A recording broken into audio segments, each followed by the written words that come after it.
बोलो कृष्ण भगवान की जय। ओम नमो नारायणा।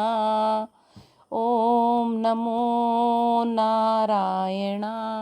हरि ओम नमो नारायणा।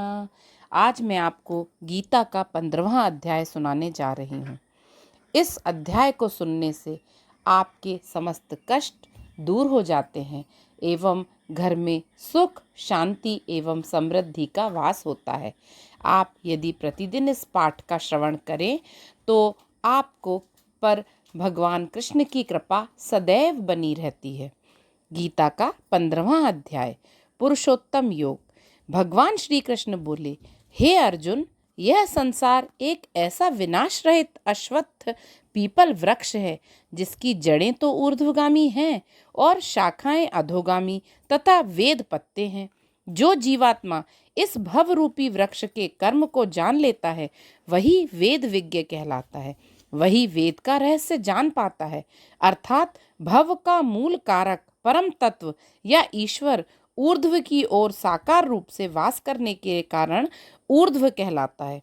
वही इस संसार रूपी वृक्ष का हेतु होने के कारण ऊर्ध्व मूल वाला कहलाता है। ब्रह्मा की उत्पत्ति भी उसी ब्रह्म से हुई है और ब्रह्मलोक परम धाम से नीचे है जहाँ ब्रह्मा का वास है। अतः ब्रह्म अधः कहलाता है। ब्रह्म ही इस संसार का विस्तारक होने के कारण संसार रूपी वृक्ष की अधः शाखाएं हैं। इस वृक्ष को विनाश रहित इसलिए कहा गया है कि सृष्टि का मूल हेतु परब्रह्म स्वयं विनाश रहित है। यह सनातन है। वेदों की उत्पत्ति ब्रह्मा के द्वारा हुई है तथा यज्ञादि कर्म भी वेदों से ही निसृत हैं, जिनमें संसार रूपी वृक्ष की सुरक्षा, वृद्धि व शोभा बढ़ती है। अतः वेदों को इस संसार रूपी वृक्ष के पत्ते कहा गया है। हे अर्जुन, इस संसार रूपी वृक्ष की शाखाओं की कोपलें विषय लोक हैं, क्योंकि शब्द, रूप, रस, गंध, स्पर्श आदि स्थूल शरीर व इंद्रियों की अपेक्षा सूक्ष्म कहलाते हैं। इसी प्रकार देव, मनुष्य व पशु पक्षी आदि की योनियां इसकी शाखाएं हैं, क्योंकि इनकी उत्पत्ति भी ब्रह्मा द्वारा ही होती है। हे अर्जुन, अहंकार, ममता, वासना रूपी जड़ें मनुष्य शरीर में ही बंधन कारक होती हैं, क्योंकि मनुष्य शरीर में ही नए कर्मों का करना भी संभव होता है। लेकिन तिर्यक योनियों में जीव विगत जन्मों के कर्मों का ही फल भोगता है। नए कर्म करने का उसे अधिकार नहीं होता। अहंकार, ममता, वासना रूपी जड़ें भी सर्वव्यापी हैं। हे अर्जुन, इस संसार रूपी वृक्ष का जैसा वर्णन शास्त्रादि में किया गया है वैसा तत्व ज्ञान होने पर यह भासता नहीं है, क्योंकि ना तो इसका प्रारंभ होता है और ना ही अंत, और यह पल में नाश होने वाला भी कहा गया है। अतः हे कौन्तेय, ऐसे संसार रूपी वृक्ष को जिसकी जड़ें अहंकार, ममता व वासना कही गई हैं, वैराग वृत्ति रूपी शस्त्र से काटकर अर्थात इसका त्याग करके परम तत्व को भली प्रकार खोजना चाहिए। इसकी प्राप्ति होने के बाद जीवात्मा पुनः सृष्टि में नहीं जन्मता, और जो जीवात्मा यह भाव रखता है कि इस सृष्टि रूप प्राचीन वृक्ष की भगवान वासुदेव की दया से ही वृद्धि हुई है, उन्हीं की मैं शरण ग्रहण करता हूँ। उस जीव की मोह माया में आसक्ति नहीं रहती तथा जो नित्य निरंतर प्रभु स्मरण में ही वृत्ति रखता है और जिसकी कोई इच्छा भी नहीं होती, ऐसे तत्वज्ञस्वी पुरुष को निश्चय ही दिव्यधाम की प्राप्ति होती है। हे अर्जुन, वह मेरा दिव्य धाम कैसा है सुनो। उस दिव्य धाम के प्रकाश की तुलना हजारों करोड़ों सूर्यों के प्रकाश से भी नहीं की जा सकती। तब चंद्रमा व अग्नि का प्रकाश उस दिव्य धाम से कैसे समता रख सकता है। ऐसे मेरे उस प्रकाशमय धाम में जो जीव चला जाता है वह पुनः नहीं जन्मता। हे अर्जुन, सृष्टिगत जीवों में जो आत्मा रूप से स्थित है वह मेरा ही सनातन अंश है। उसका कभी क्षय नहीं होता। सत्व, रज, तम गुण से युक्त मन और पंचेंद्रियों को यह आत्मा ही उनके गुणों से पृथक करता है। अर्थात यह जब देह से गमन करता है तब चित्त सहित इंद्रियों को उसी प्रकार ग्रहण करता है जैसे वायु गंध को ग्रहण करती है। इनके ग्रहण के बाद ही आत्मा नवीन देह धारण करता है। नवीन देह में जीव रूप से आत्मा ही नाक, कान, जीभ, त्वचा, स्पर्श तथा मन के द्वारा विषयों का भोग करता है। लेकिन अज्ञानी जन देह में स्थित या मरण काल, विषय भोग काल, त्रिगुणों में लिप्त हो इस आत्मा को नहीं जान पाते। अर्थात इस भौतिक देह के सभी क्रियाकलापों को आत्मा ही जीव रूप से भोगता है, लेकिन जीव से सदैव पृथक रहता है। इसलिए अज्ञानियों को आत्मा का आभास नहीं होता, वह आत्मा को ही जीव रूप से देखते हैं। लेकिन हे अर्जुन, इस आत्मा और जीव को पृथक रूप से ज्ञानी ही जानते हैं। वह ज्ञान नेत्र के द्वारा आत्मा को परम पुरुष तत्व के रूप में निर्मल, प्रकाश रूप, निर्लेप व मेरे ही अंश के रूप में देखते हैं। इस आत्मज्ञान की प्राप्ति के लिए वह नित्य योगाभ्यास करते हैं। लेकिन जो मूढ़ हैं, जिनका मन विषय वासनाओं से भरा है, जो विषय भोगों को ही सब कुछ मानते हैं, ऐसे पुरुष निरंतर अभ्यास के द्वारा भी आत्मज्ञान का लाभ अर्जित नहीं कर पाते, क्योंकि वह अभ्यास तो आत्मज्ञान के लिए करते हैं, लेकिन उनका मन या चित्त त्रिगुणमयी माया में ही रमता रहता है। हे अर्जुन, सूर्य, चंद्र व अग्नि में जो तेज तत्व है वह उनका अपना नहीं बल्कि मेरा ही है। अर्थात सूर्य मेरे ही तेज से सृष्टि का तिमिर, अंधकार दूर करता है।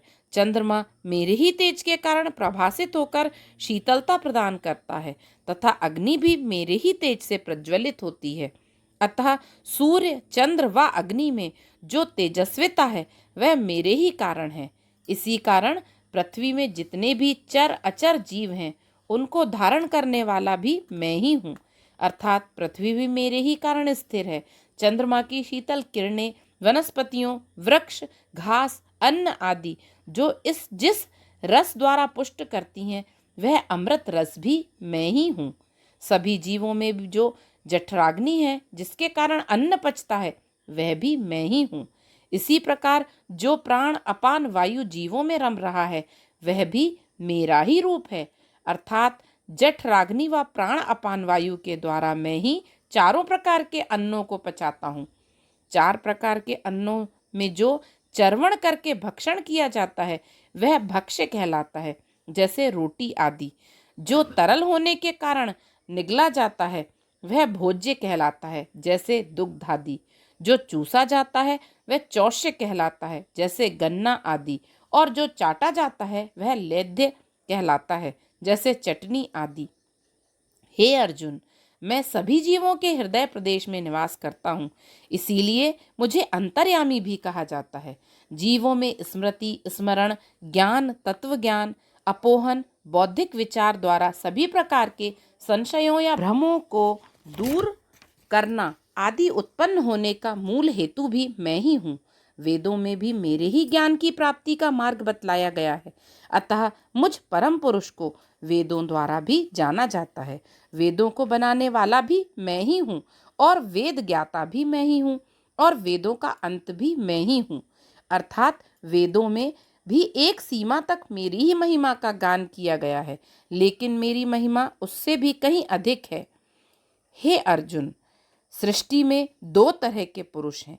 एक वह जो क्षर नाशवान होते हैं और दूसरे अक्षर जो अक्षर विनाश रहित होते हैं। इस प्रकार यह भौतिक या स्थूल देह तो क्षर पुरुष है और इस देह में रहने वाला जीवात्मा अक्षर पुरुष है। लेकिन एक अन्य पुरुष भी होता है जिसे उत्तम पुरुष कहते हैं। वही सब लोकों में प्रविष्ट होकर उन्हें धारण करता है। इस उत्तम पुरुष को ही परम पुरुष परमेश्वर कहते हैं। वह परम पुरुष परमात्मा आदि मैं ही हूँ, क्योंकि मैं ही नश्वरता, जड़ता आदि से पृथक हूँ तथा प्रकृतिस्थ विनाश रहित जीवात्मा से श्रेष्ठ हूँ। अतः वेदों व लोक में मुझे पुरुषोत्तम भी कहा गया है। जीवात्मा में जो आत्मा तत्व है वह मेरा ही अंश है। इसीलिए मैं ही सृष्टि का धारण करता, पालन करता हूँ। अर्थात कल्प के प्रारंभ में ब्रह्मा से चींटी तक सभी की रचना मैं ही करता हूँ और कल्प के अंत में अपने में समेट लेता हूँ। जैसे बच्चा खिलौने से खेलता है और जब मन में आया उसे तोड़ डालता है, वैसे ही मैं स्वेच्छा से त्रिगुणमयी माया द्वारा सृष्टि रचता हूँ और उसका विनाश भी कर देता हूँ। हे पार्थ, जो ज्ञानी पुरुष मुझ पुरुषोत्तम को जान जाता है, वह मुझे सर्वमय मानकर निरंतर मेरा ही स्मरण करता है। हे अर्जुन, यह अति गुप्त पुरुषोत्तम योग मैंने तुम्हें बताया है। जो जीव इसको तत्व द्वारा अर्थात आत्मज्ञान द्वारा जान जाता है, उसके लिए अन्य कुछ जानना शेष नहीं रहता, अर्थात वह ज्ञानी पुरुष कृतकृत्य हो जाता है। अध्याय महत्व। भगवान हरि बोले, हे कमला, अब मैं तुम्हें गीता के 15वें अध्याय का महत्व बतलाता हूँ। इस अध्याय के श्रवण मात्र से ही जीव को परम पद की प्राप्ति होती है। बहुत समय पूर्व की बात है, जम्बू द्वीप के उत्तरी भाग में बसे गौरव नगर में कृपा सिंधु नामक राजा राज्य करता था। उसकी सेना का प्रमुख शरभंड था। वह बुद्धिमान होने के साथ साथ पराक्रमी व कला निपुण भी था। राज्य पाने की लालसा में राजा व उसके पुत्र का वध कर शरभंड स्वयं राजा बन बैठा। कुछ समय तक तो वह शासन करता रहा, लेकिन अचानक एक असाध्य रोग से ग्रस्त होकर वह भी काल का ग्रास बन गया। अनेक योनियों में पाप कृत्यों का फल भोगता हुआ वह कालांतर में सैंधव नगर में अश्व योनि को प्राप्त हुआ। उसमें श्रेष्ठ अश्व के सभी लक्षण विद्यमान थे। एक दिन सैंधव नगर के सेना प्रमुख की दृष्टि उस पर पड़ी। तब उसने वह अश्व उसके स्वामी से क्रय कर लिया। सेना प्रमुख ने उस अश्व को राजा के सामने ला खड़ा किया। तब राजा ने उस पर सवार होकर दूसरे दिन आखेट पर जाने का विचार बनाया। दूसरे दिन जब राजा उस अश्व के समीप गया, तब अश्व ने एकाग्र भाव से उसे देखा और फिर मुंह फेर लिया। राजा को यह रहस्य समझ में नहीं आया। अंततः वह उस पर सवार होकर आखेट के लिए निकल पड़ा। जंगल में उसे एक मृग मिला। उसने अश्व को मृग के पीछे दौड़ा दिया। इस तरह वह राजा बहुत दूर तक निकल गया। राजा को तृषा अर्थात प्यास लगी। तब वह अश्व को एक वृक्ष के तने से बांधकर स्वयं जल की खोज में निकल पड़ा। एक जगह उसे सरोवर दिखाई दिया। उसने जल पीकर तृषा शांत की और लौट आया। अभी वह अश्व से कुछ ही दूर था कि उसे एक पत्ता दिखाई दिया, जिस पर गीता के 15वें अध्याय का आधा श्लोक ही लिखा हुआ था। वह उस श्लोक को पढ़ने लगा।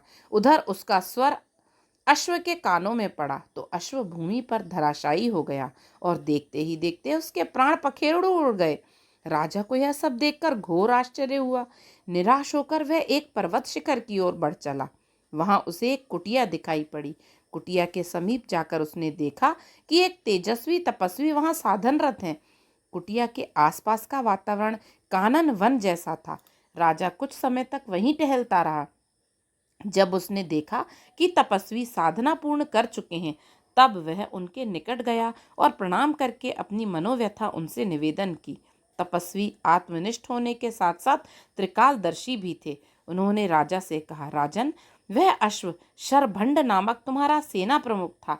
राज्य पाने की लालसा में वह तुम्हें और तुम्हारे पुत्र को मारकर स्वयं राजा बन बैठा। कालांतर में उसकी भी मृत्यु हो गई और अनेक कर्म फलों को भोगकर वह अश्व योनि को प्राप्त हुआ। वही अश्व किसी तरह तुम्हारे पास आ पहुंचा था। जब तुम आखेट के लिए जाने से पूर्व उसके समीप पहुंचे, तब उसने तुम्हें एकाग्र भाव से देखा था। तब उसका अभिप्राय था, हे राजन, तुम तो वही हो जिसका मैंने वध किया था। लेकिन जब उसने मुंह फेर लिया था, तब इसका अभिप्राय यह था, हे राजन, बड़ा आश्चर्य है, तुम मुझे पहचान ना सके।